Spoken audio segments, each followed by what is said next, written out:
Ma ei tea, mida joonistada. Ma joonistan kommi. Seal sees on pomm. Keemiakomm. See ei ole ohtlik pomm. No siin on niisugune ebakahjulik mürk.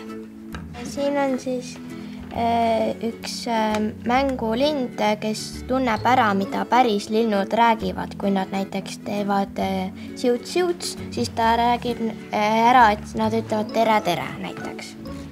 Selle nimi on rääkiv lind nimega Piiks.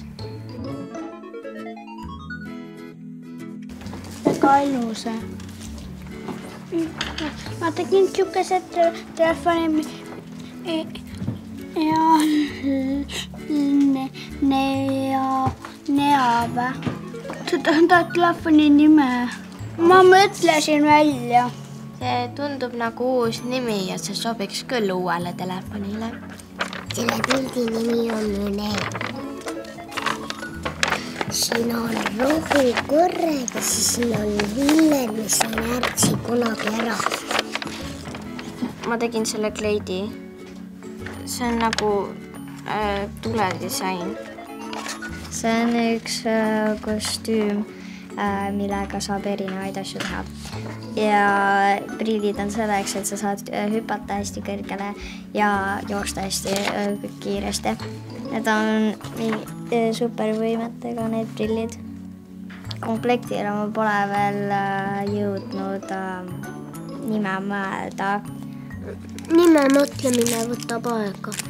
See on metsavaate on ja selle nimi on rebasekäpp, kuna mulle meeldivad rebased. Siin üleval on teleskoop, millega saab tähti vaadata. See peab tuult ja vihma ja äikest kõiki ilmi vastu ja see ei lagune ära. See nimi on ronimise paradiis.